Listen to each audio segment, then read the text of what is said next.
L'assassinat du commandant de la brigade de gendarmerie de Nkumpentum, le ministre des Forces armées, toujours choqué, Maître Sidiki Kaba promet toute la lumière et rassure tout de même les populations. Le débat sur la grâce présidentielle non accordée à Khalifa Ababakar Sall, les éclairages d'un avocat. Selon Maître Abdoulaye Babou, le recours introduit à la Cour suprême pour l'annulation de la radiation de l'ex-maire de Dakar ne doit pas être un blocage à cette grâce présidentielle et vous l'entendrez. Diamaguène sous les eaux, les pieds dans l'eau, les habitants de ce quartier de Kaffrine, très en colère, crient à l'oubli. Ils demandent aux autorités de tout faire pour régler la situation qui perturbe le sommeil de tous.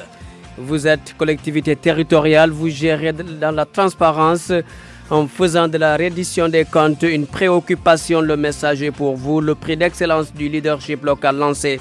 C'est une initiative de l'ONG Enda Ecopop. Son coordonnateur l'a fait savoir à Ziguinchor. À la technique pour ce 22h, Hassan Diouf au micro, Jo Maron. Bienvenue à toutes et à tous.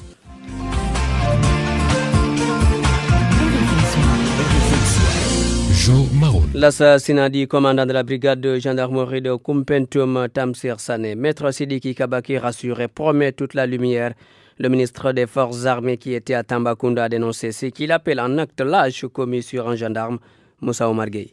Les complaintes des populations de Kumpentum qui ont élevé la voix à travers une marche pacifique pour réclamer justice sur l'affaire du commandant Tamsir ne sont pas tombées dans l'oreille d'un sourd.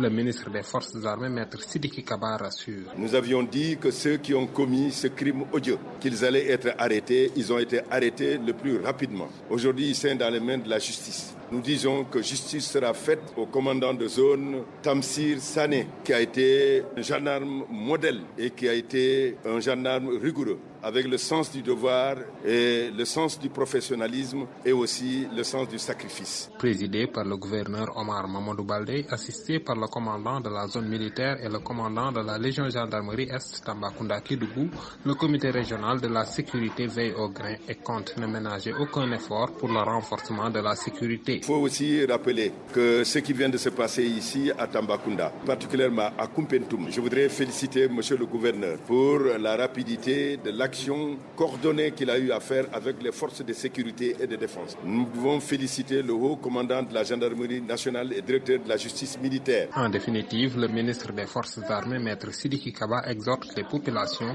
à collaborer davantage avec les forces de défense et de sécurité. En effet, la dénonciation ne sera jamais de trop pour maintenir l'ordre public. Le débat sur la grâce présidentielle non accordée à Khalifa Ababakar Sall à l'occasion de la Tabaski.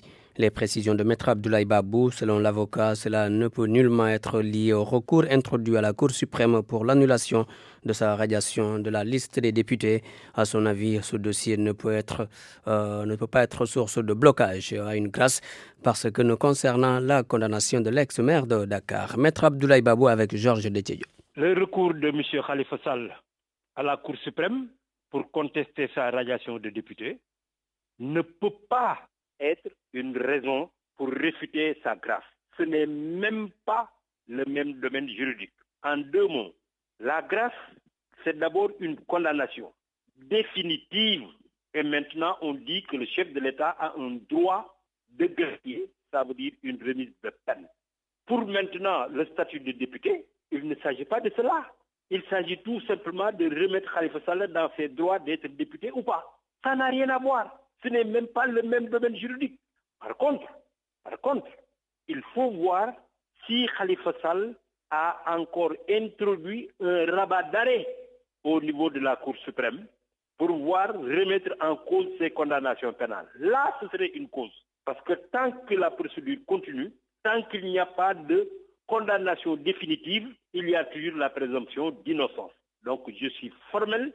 Le prétexte avancé pour dire qu'il n'a pas eu la grâce liée à son statut de député, non, ce n'est même pas le même domaine juridique.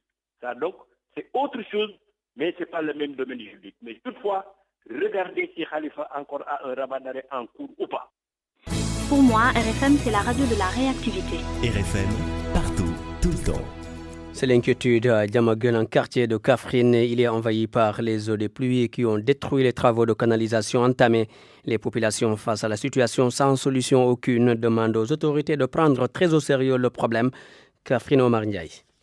Le phénomène des inondations est toujours d'actualité dans la commune de Kaffrine. Une première pluie d'envergure vient à peine d'être enregistrée que les populations pataugent dans l'eau. Ousmane Dembélé est le coordinateur du collectif de lutte contre les inondations. Le Sénégal a fêté la Tabaski dans la bonne humeur, dans l'allégresse, sauf nous.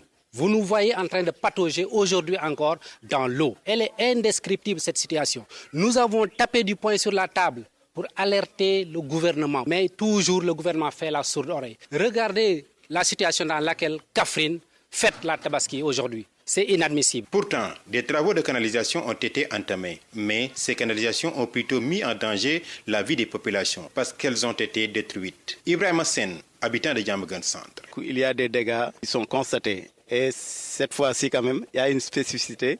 C'est par rapport aux travaux qui ont été initiés au niveau donc du quartier Diamaguène Centre surtout. Voilà, on avait tiré la sonnette d'alarme parce qu'on s'était dit que par rapport aux canaux donc, qui sont creusés, ils ont essayé de rembler ces canalisations-là. Mais on a vu que cela n'a pas suffi parce que dès qu'on a eu cette pluie-là, il y a eu donc des dégâts.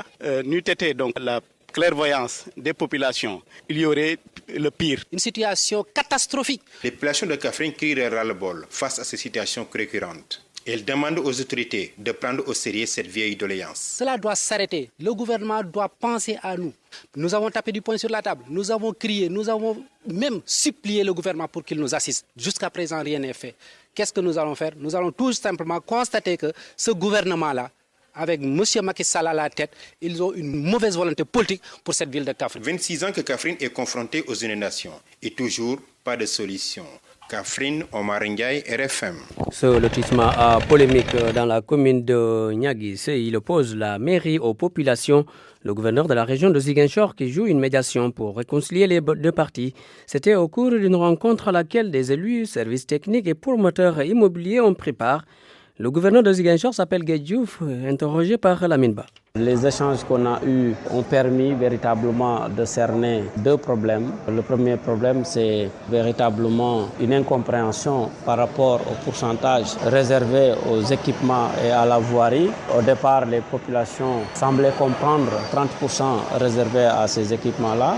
À l'arrivée, les techniciens ont parlé de 50%, ça fait une incompréhension. Le deuxième problème, c'est par rapport à ceux qui occupaient les sites et qui ont eu à vendre des terrains sur ces sites-là. Pour le premier problème, les discussions ont permis de retenir que véritablement il faut aller dans le sens d'appliquer les 50%, mais en compensation par rapport à ceux qui avaient déjà prévu d'avoir les parcelles sur la base de 30%, faire une compensation qui sera supportée par la partie qui était réservée à la mairie. Pour le deuxième point, il s'agira de faire le recensement exhaustif de ceux qui occupaient les terrains et du recensement des parcelles qui ont été vendues et les acquéreurs de ces parcelles-là, ce qui permettra véritablement de régulariser ces parcelles pour les acquéreurs qui, après le quota que le propriétaire aura reçu, si ce n'est pas suffisant pour prendre en charge toutes les ventes qu'il avait effectuées, la mairie prendra de son quota pour pouvoir désintéresser ceux qui avaient acquis des parcelles sur le terrain, ce qui permettra d'éviter tout problème. Chacun sera satisfait par rapport au lotissement. Restons à Ziguinchor pour parler du centre hospitalier régional de Ziguinchor qui se dote d'une unité de gestion des déchets biomédicaux. C'est pour mettre donc les patients et le personnel de santé à l'abri des risques liés à ces déchets. Cette unité va coûter près de 20 millions de francs CFA, Laminba. C'est une vieille doléance des structures sanitaires de la région de Ziguinchor qui vient de trouver un écho favorable auprès des autorités. Les déchets biomédicaux ne constitueront plus une préoccupation pour les personnels sanitaires et les patients exposés jusqu'ici au risque de ces produits dangereux. L'unité de gestion des déchets biomédicaux qui va être implantée à l'hôpital régional sera bientôt construite et devra coûter une vingtaine de millions de nos francs, annonce le directeur du dit établissement sanitaire, Martial Kolibop. C'est une structure qui va permettre de gérer l'ensemble des déchets biomédicaux au niveau de la région, que ce soit les structures publiques, que ce soit les structures privées. Ce ne sera pas uniquement l'hôpital régional de Ziguinchor, mais ce sera également toutes les structures de la région de Ziguinchor, structures privées comme structures publiques. Pour faciliter cette mise en œuvre, nous aurons des conventions de partenariat avec ces structures pour pouvoir gérer ces différents déchets qui seront produits dans ces slurs. Les procédures devant aboutir au démarrage de la mise en place de l'unité de gestion des déchets biomédicaux ont démarré, selon le directeur de l'hôpital régional de Ziguinchor. L'entrepreneur a été déjà sélectionné. Il est venu faire la visite également du terrain, là où l'unité de gestion des déchets biomédicaux doit être construite, mais il y a certains réglages qui restent à faire. Ceci permettra à la population de voir que nous sommes en train de faire de telle sorte que les conditions de prise en charge des malades soient sécurisées. Cet ouvrage vient s'ajouter aux nombreux autres équipements en cours au centre hospitalier régional de Ziguinchor dans le dessein d'améliorer les conditions de prise en charge des malades. Lamine Ba, Ziguinchor, Radio Futur Média. Diourbel, le chômage est une vraie préoccupation des jeunes. Beaucoup de diplômés peinent à trouver un emploi. Face à la situation, le Centre régional de la formation professionnelle, avec l'appui des partenaires allemands, veut résoudre le problème.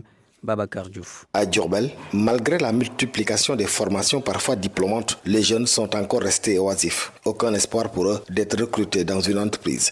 Une équation que tente de résoudre le Centre régional de formation professionnelle. Moussa Sonko, son directeur. Quand on parle de chômeur, c'est quelqu'un qui a été formé et qui n'arrive pas à s'insérer. Mais néanmoins, nous avons des mécanismes, en tout cas d'accompagnement avec les partenaires, que ce soit dans les formations initiales, que ce soit dans les formations continues. Vous savez que dans les dispositifs du CFP de Diourbel, nous avons une cellule de communication. Nous avons également une cellule d'appui à l'insertion qui, du reste, avec les partenaires, essaye de trouver des lieux de stage aux apprenants, mais s'y ajoute également des possibilités de recrutement avec des partenaires. Pour l'atteinte d'un tel objectif, réduire le chômage des jeunes dans la localité, le centre pourra aussi compter sur l'appui du groupe GFA, Amadou Dem, un des conseillers techniques. Il y a aussi l'apport de la GIZ qui va être sollicité pour accompagner ces jeunes. Déjà dans la formalisation, parce qu'il serait plus simple d'accompagner des groupes, des groupements, plutôt que d'accompagner des individuels. Une centaine de jeunes dont la formation a été prise en charge par la structure va bénéficier d'un accompagnement pour la création d'entreprises. Diourbel, RFM, Babacar Diouf. Le prix d'excellence du leadership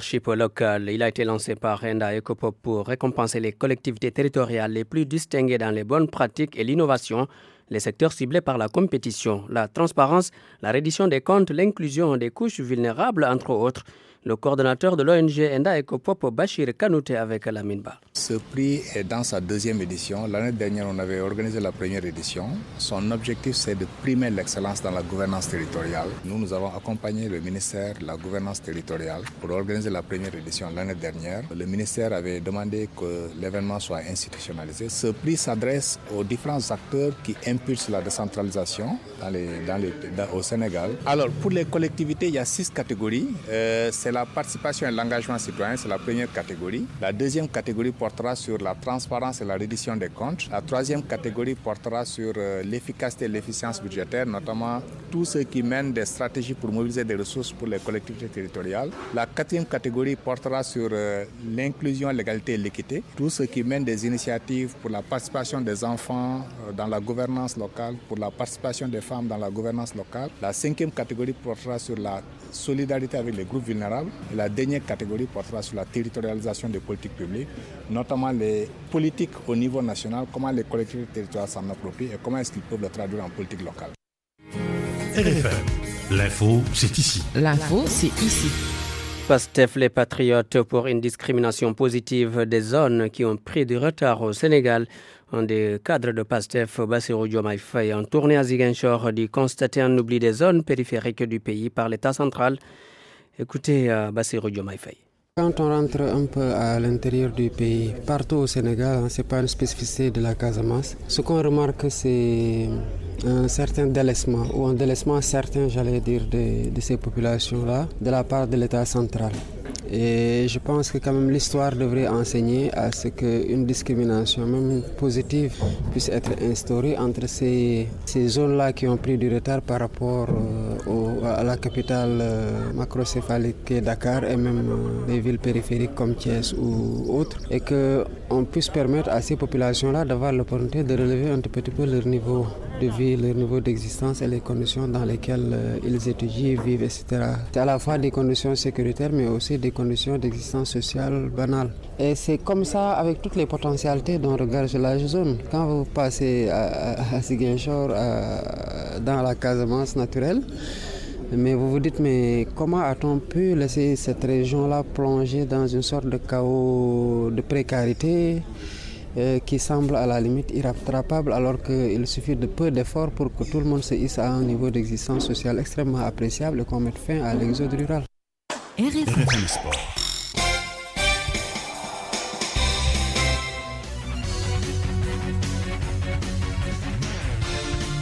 Afro-Basket Dakar 2019, la reprise de la compétition demain après une pause liée à la fête de la Tabaski.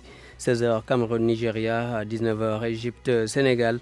Ça sera la deuxième sortie des Lions après leur large victoire sur la Côte d'Ivoire 77-36. Idrissa Gana Gueye, c'est un football donc qui a effectué ce lundi sa première séance d'entraînement avec le Paris Saint-Germain. L'international sénégalais a signé en fin juillet un contrat de 4 ans avec le PSG. Championnat populaire à Dagana, l'ODCAV dans la dernière ligne droite. Les organisateurs qui promettent de tout mettre en œuvre pour éradiquer les violences notées ces dernières années dans les stades. Richard Toll, Mamadou Diagne. À quelques jours du démarrage des championnats populaires communément appelés Nawetan, l'ODCAV du département de Dagana s'active pour les derniers réglages. Selon son président Massamba Diagne, il estime même que tout sera fin prêt avant le démarrage, et ce, grâce à la mise sur pied d'un logiciel qui constitue l'innovation majeure de cette année. Avec la plateforme numérique cette année, c'est une grande innovation, n'est-ce pas, du président de l'ONCAV. Les ASC, n'est-ce pas, de l'ODCAV de Dagana se sont réaffiliés à l'ONCAV. Ça, j'ai fait la situation avec le président de l'ONCAV. Les assurances aussi, les ASC se sont acquittés de leur prime d'assurance. Donc je crois que rien ne s'interpose plus, n'est-ce pas, à ce que nous puissions commencer convenablement notre championnat national populaire. En grosso modo, disons que véritablement, on est fin prêt pour attaquer la saison. Au moment où la violence commence à régner dans les stades, l'ODCAV de Dagana entend lutter contre ce mal dans l'optique d'y mettre fin. Il faut reconnaître que l'année dernière, quand même, il y a eu quelques cas de violence, mais vite conjurés. Et cette année, effectivement, des mesures fermes ont été prises de concert avec l'ORCAV de Saint-Louis pour que effectivement ces pareils cas ne se reproduisent. Mais à part ça, le Nawetan quand même dans le département de Dagana et dans la région de Saint-Louis même, pour être beaucoup plus global, quand même se passe dans d'excellentes conditions. Pour que cette mission soit facile, l'ODCAV compte collaborer avec la police pour un Nawetan sans violence dans tout le département. Mamadou Diagne, Richard Toll, Radio Futur Média. Et ce téléma qui met fin à ce journal, je rappelle les titres. L'assassinat du commandant de la brigade de gendarmerie de Kumpentum, le ministre des Forces armées, toujours choqué. Maître Sidiki Kaba promet toute la lumière et rassure les populations. Le débat sur la grâce présidentielle non accordée à Khalifa Babakar Sall. Les éclairages d'un avocat. Selon Maître Abdoulaye Babou, le recours introduit à la Cour suprême pour l'annulation de la radiation de l'ex-maire de Dakar ne doit pas être un blocage à cette grâce présidentielle. Diamaguène sous les eaux, les pieds dans l'eau, les habitants de ce quartier de Kaffrine, très en colère, crient à l'oubli. Ils demandent aux autorités de prendre très au sérieux ce problème qui perturbe le sommeil de tous. Vous êtes une collectivité territoriale, vous gérez dans la transparence en faisant de la reddition des comptes une préoccupation en impliquant les couches vulnérables dans la gestion. Ce message est à vous, un prix d'excellence du leadership local lancé.